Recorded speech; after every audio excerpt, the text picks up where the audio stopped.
What if the greatest financial crises in human history were never really about money at all?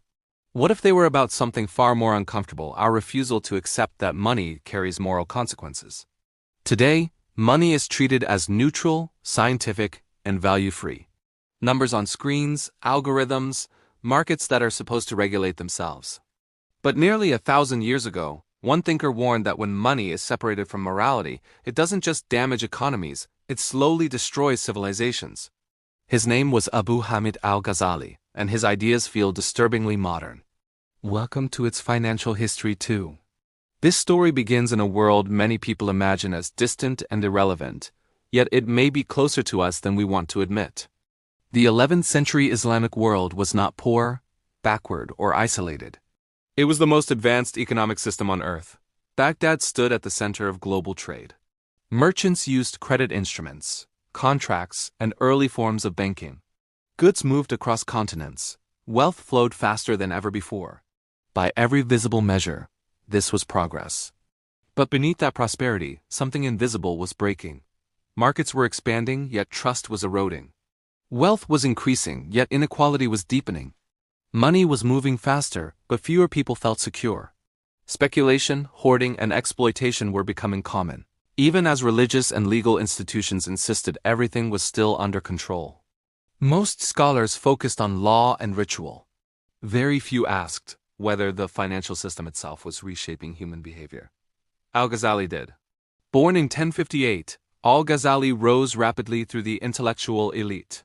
He mastered theology, philosophy, law, and logic. By his early 30s, he was one of the most influential scholars in the Muslim world. But his most important insight did not come from academic success. It came from observing contradiction. He saw people who prayed daily but cheated in markets. Rulers who claimed moral authority while manipulating currency and trade. Merchants who grew rich without producing anything of real value. What disturbed him most was not greed itself, but how normal it had become. Al-Ghazali argued that money was never meant to be an object of desire.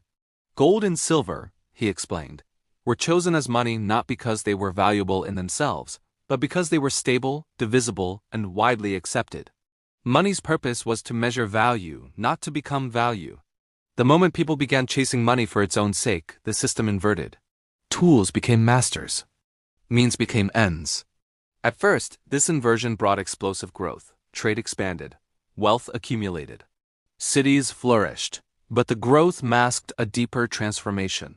Money stopped circulating as a social utility and started accumulating as private power. Hoarding increased. Lending shifted from helping trade to extracting profit.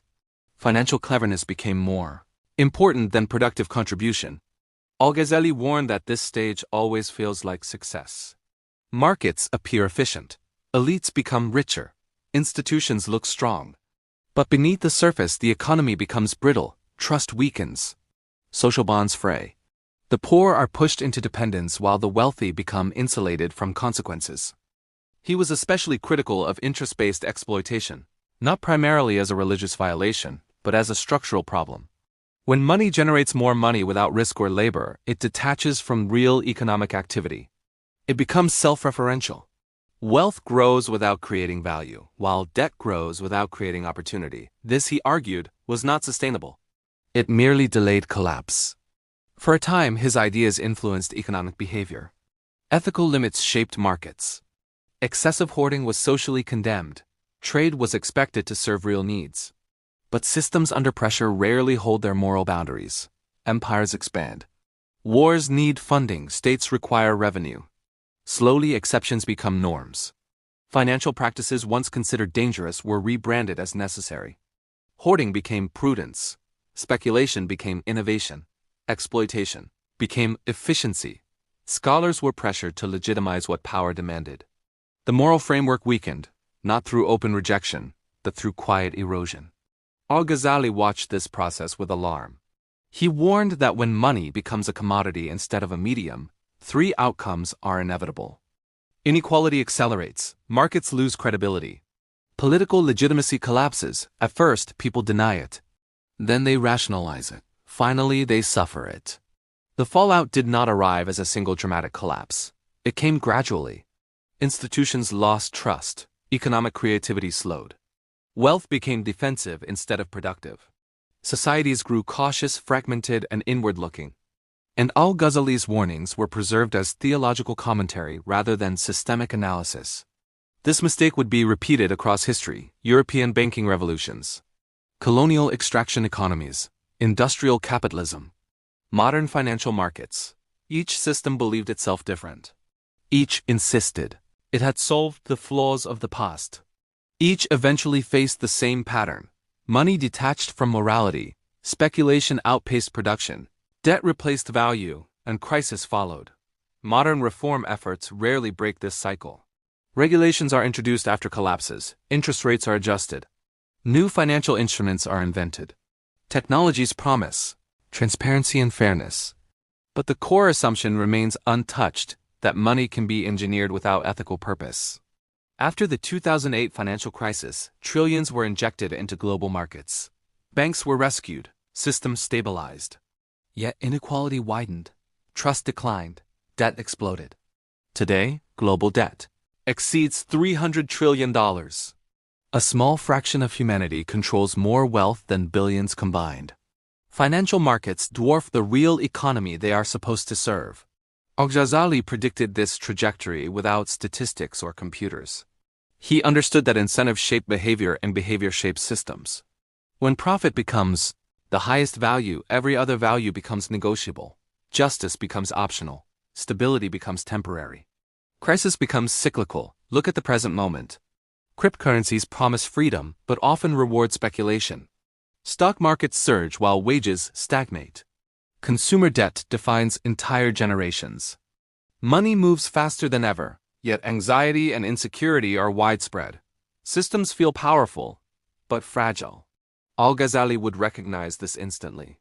He never argued against wealth. He argued against wealth without responsibility. He never rejected markets. He rejected markets without moral boundaries. He believed economic systems are mirrors of human priorities. When those priorities distort, the system follows. 3 lessons emerge from his work, whether we acknowledge them or not. First, money is never neutral. Every financial system embeds values, even when it claims not to. Second, stability depends on ethical limits, not just technical efficiency. Growth without restraint eventually becomes extraction. Third, crises are not accidents. They are delayed consequences. We now stand where many civilizations have stood before, convinced that technology has changed everything, while human incentives remain the same. Al-Ghazali's warning still echoes. When money stops serving society and society starts serving money, collapse becomes only a matter of time. The past is not gone. It is repeating quietly, patiently, and with interest.